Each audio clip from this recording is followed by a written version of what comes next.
If your hair feels brittle, stiff, or dry, this routine for coarse textured curly hair or gray curly hair will moisturize and define your curls. And even if you're someone with finer textured hair, you can definitely still benefit from a lot of these tips and tricks if you're someone that's dealing with brittle hair or dryness. And you might also learn some things that you should not be doing if you do have finer textured hair. My name is Gina and welcome back to my channel. Here we talk all things naturally curly hair. I love simplifying things, doing step-by-step tutorials, and really helping you problem solve with your curls, which is what we're going to do here today when it comes to having brittle, dry, curly hair. And don't worry, this routine is not going to weigh down your hair because I have low density hair as well, so I have to be mindful of not using products that are too heavy so that way I can maintain volume and fullness. So let's get started. One of the biggest issues with coarse textured hair is it's very inflexible. Inflexible hair is tangly and stiff. When we shampoo on our hair that is already tangled, it only makes the tangles more matted and can lead to unnecessary damage and breakage. Using a conditioner on wet hair or an oil on dry hair will reduce friction by lubricating the strands. Our hair swells when it gets wet, which only increases the friction. Conditioning the hair first will help reduce that swelling. And depending on your curl pattern and the current products that are already in your hair before you wash, you may prefer wet or dry detangling. Tighter curl patterns may need to wet detangle with conditioner, and looser curl patterns can benefit from dry detangling with some oil. Whichever method you choose, be very gentle and carefully remove tangles and loose hairs with your fingers. Do not take a brush and rake through tangles really quickly. This will only cause snapping and breakage. I'm using the Umberto Giannini Curl Jelly Conditioner because it has great slip and it's not too heavy. If you're using conditioner, lightly rinse it before shampooing. Now, I'm a huge fan of a good lathering shampoo that actually cleanses the scalp because we don't want buildup, which can just worsen the feeling on coarse textured hair. We also want to avoid using harsh drying shampoos. I went with the Umberto Giannini Curl Jelly Shampoo because it's gentle and cleansing enough. It creates a rich lather so you can evenly spread it all over your hair and scrub all areas of the scalp before rinsing. It won't leave your hair feeling stripped, sticky, or dry. These are super affordable on Amazon and I can link to them below.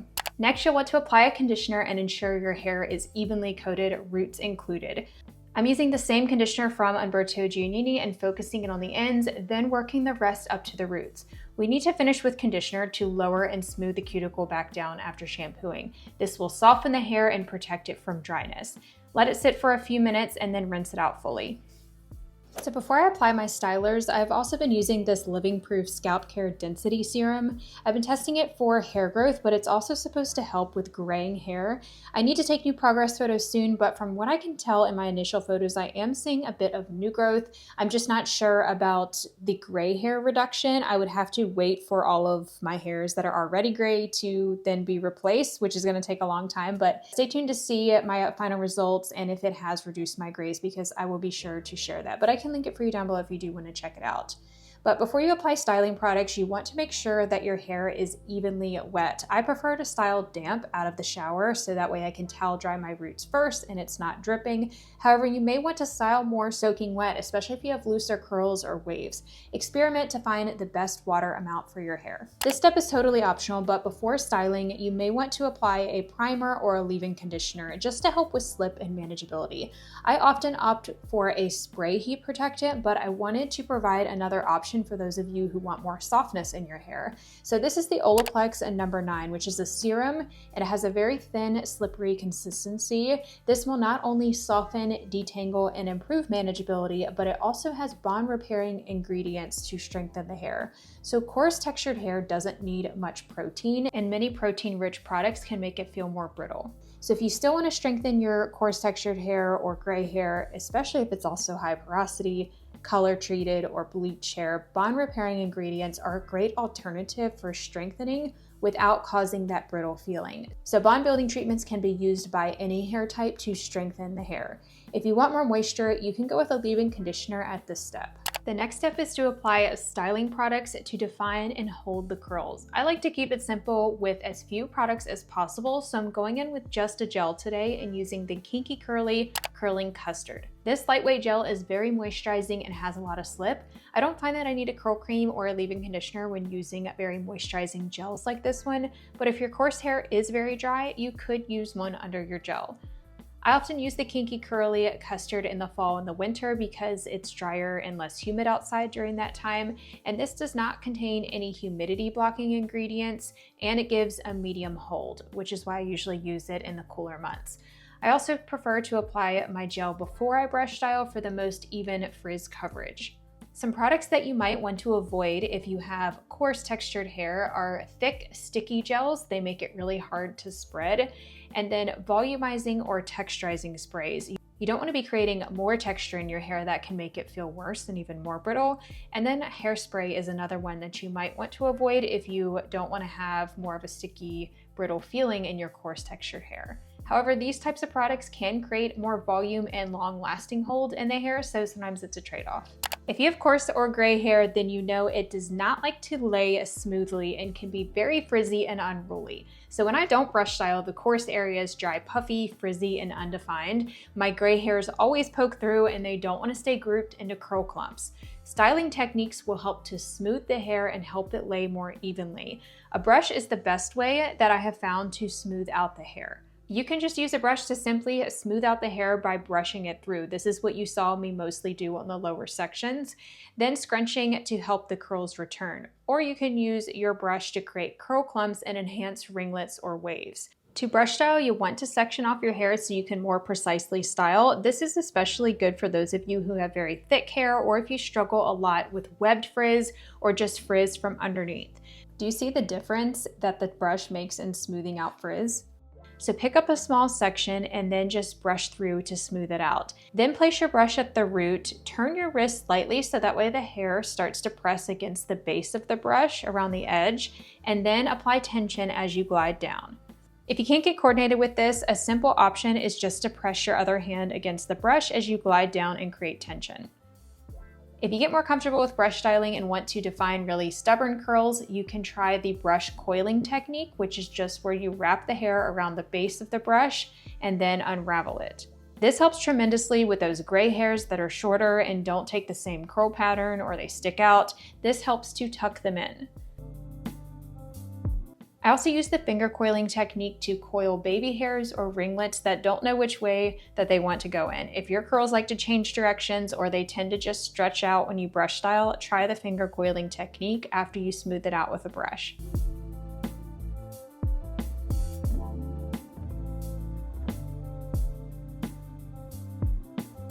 You also may want to avoid scrunching if you find that scrunching makes your curls even more frizzy. If you styled soaking wet, scrunch your hair with a hair towel to speed up your dry time and then add a bit more gel on top. After styling, diffuse until your hair is dried or at least part of the way if you're short on time. This will set your curl shape so that way the curls last longer and don't start to fall. I'm using the Curlsmith Defrizzion with the XXL diffuser attachment that it comes with. It's super large, so I'm able to dry my hair in about 10 to 15 minutes without using high heat. I use the highest heat setting and the lowest fan speed. But with this hairdryer, it's designed for naturally curly hair, so even the highest heat setting is not too hot for curls. It should not be taking you 45 minutes to an hour or more to dry your hair. This diffuser really does cut down on dry time. Now my hair is shorter and also low density, which does help to speed up my dry time, but we should not be diffusing for hours on end. You might need a better diffuser, or you might need to remove more water from your hair with that scrunching technique with the towel before you go in and diffuse. Oil is a step that I usually skip, but it can be useful for softening coarse hair, so I did want to mention it, but it is totally optional. So as we discussed, coarse hair tends to be more brittle and it can also tangle very easily, especially throughout the day and through the night. So adding in a hair oil or a serum at the end of your routine can provide a protective barrier and reduce friction. I've been testing this one from Olaplex, but you can use any hair oil you have since they all provide about the same benefits. The Olaplex oil is unique in that it has bond building ingredients and silicone. So silicone is another great ingredient to help provide more softness, humidity protection, and shine for coarse textured hair.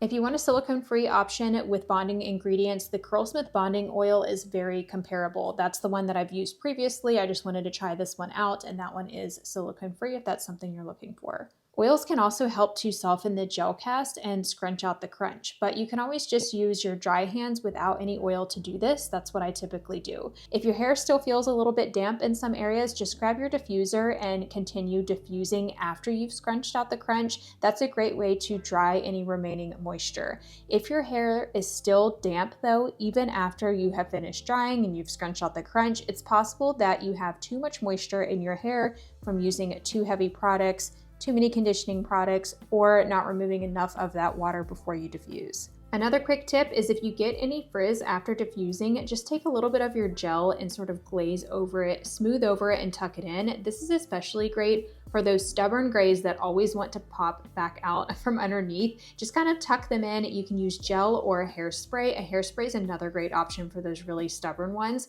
Just mist some of it over the top of your head and then smooth it over and kind of tuck them in. You might have to do this some throughout the day. It's not perfect. They're still gonna poke through, but it's the best we can do. So here are my finished results. My hair is very defined, very shiny and moisturized. This is definitely a very moisturizing gel, so I'm glad I skipped the leave-in and the curl cream. The curl ringlets look great. The grays are also tucked in nicely. I do just have a little bit of frizz on my ends, as you can see, and that's because this is a medium hold gel. It will soften though into day 2. It will give a much softer look and less of a wet look, but it's great to have this moisture on day 1. You can also see where the grays are tucked into curl clumps, which is what we want. They're not sticking out and poking all through. They are tucked away into a curl clump. If you've already tried these tips and you're still feeling really lost with your curls, or if this is overwhelming, check out my curl coaching program. If you want to meet with me and have me kind of talk through some of this stuff, help you problem solve, and really get to the root of your specific hair issues, a curl coaching session is the best way to do that. So I will have the link for that down below if you want to check it out. So what do you all think of these results? Let me know in the comments down below. I feel like I have really good definition. I still have quite a bit of volume, which is great, especially considering this is a more moisturizing routine. I feel like the volume still looks pretty good. The only thing that I will say is I have some frizz around this area. This corner of my hair is definitely a problem area. It's not only coarse, but it's also high porosity. So if you have that combination of hair, I am so sorry, because it is definitely difficult to deal with. I think I just need a little bit more hold on the ends right there. I could probably add a little bit more of that custard on the ends and kind of just like finger coil it. But that's just me being picky, but it's probably not gonna last right here. It feels very soft and like, I don't know how to describe it. It just feels very moisturized, but I feel like I need a little bit more hold and a little bit of that stronger cast feeling in this area. So if you do have that type of hair, I would recommend going with the Ouidad Advanced Climate Control Stronger Hold Gel. It's one of my favorite gels because it's very soft and slippery and moisturizing, so it works for coarse textured hair, but it also has really good long-lasting hold and humidity protection. It does have some proteins in it, but if you have high porosity hair plus coarse textured hair, it's definitely gonna be a great option for you. I'm actually gonna list out more options for styling products for coarse textured and gray curly hair on the blog post that goes with this video. So I will have that linked in the description box down below if you need more product recommendations. I also have a previous video that I did all about coarse textured hair. It's sort of a 101 style video. So if you wanna learn more about how to care for coarse textured hair, how to tell if you actually have coarse textured hair, and also some causes of it, because sometimes it's not just genetics, it can be from internal causes as well. So I will have that video linked down below if you do want to watch that one. And you can always use the shop page on my blog if you are looking for products. I do have filters on there for proteins versus contained proteins, if a product contains polyquats, if it has aloe, lots of different filters that you can use to find the perfect products for you. And if you want more help with gray curly hair specifically, I have another video that I've done in the past. I will link it for you right here on the screen. It's all about how to manage gray curly hair, how to style it, and I also include clarifying and deep conditioning and those type of steps in that video. So I will link it for you right here, and I will talk to you over there. Bye everyone.